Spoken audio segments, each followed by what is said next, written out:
So, I mean, you were there, you are, in this educational system. So why do you think that, what is the difference between the educational system in Pakistan and in UK? And, when the students go from Pakistan there, how do you, refine their skills and their, their ideas?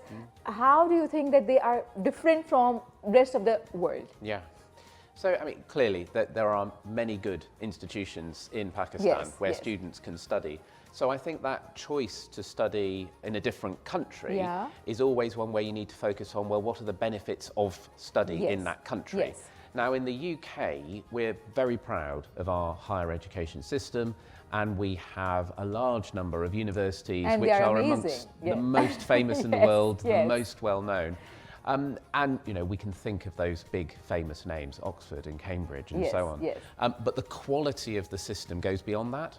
So what students who graduate from a UK university know is that wherever they go in the world, if they've got a UK university degree, it will be respected, it will help them in employment or further study. It gives them that standing because of the quality of the system we have. Yes. So as I was asking that the students who goes from Pakistan or from any third world country, do they have, what difference they have in terms of skills, in terms of exposure, in terms of maybe ideas, which you think that yes, this is something really good about them, and yes, in such fields they can excel. So what are the specific fields in which you think the Pakistani students can excel abroad?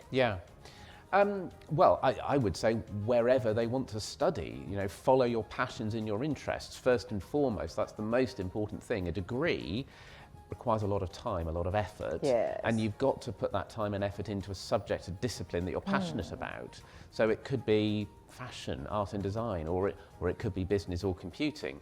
And very often we find it is business and computing, those sorts of disciplines, maybe engineering, that attract students from Pakistan. And that's true of many countries where those are the sorts of disciplines that typically recruit international students. But I do think it's follow your passion, and it can be any subject. It can be any subject, yes. That is the point, that we must follow the passion, the thing which we love. We should, pursue that as a career as well. All right. So as we're talking about this Pakistan and UK relationships, how do you think that students exchange programs and such things can increase this relationship, good relationships between the two countries as well? Yeah. And depending on the university, there are student exchange schemes. Very often students from Pakistan do want to come and study for the full degree, and that might be an undergraduate degree, so 3 years leading to a bachelor's, or a one-year master's. So within the UK, most taught masters awards take 1 year, and that tends to be very popular, so that people know they've got the 1 year to do that.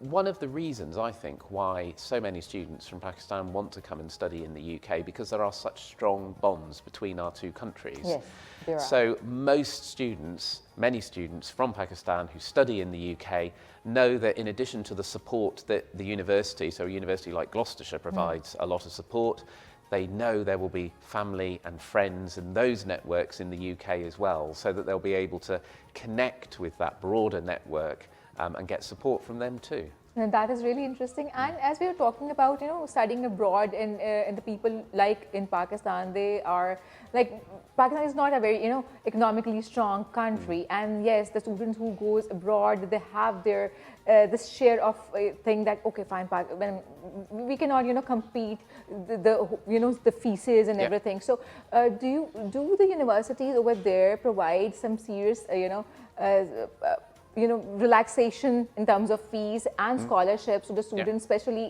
the Pakistani students? Yes, so there will be scholarships available. Students do need to make sure that they have the funds available for their studies. That is important. It's a serious business going to study in another country. But universities recognise that, and so will want to offer support where they can. At Gloucestershire, for example, we're pleased to offer awards of up to £5,000 in scholarships. We've also got 2 specific awards at the moment for master's degrees in psychology and education, which we've done partnering with the British Council. So there are normally some sorts of scholarships available, sometimes competitive,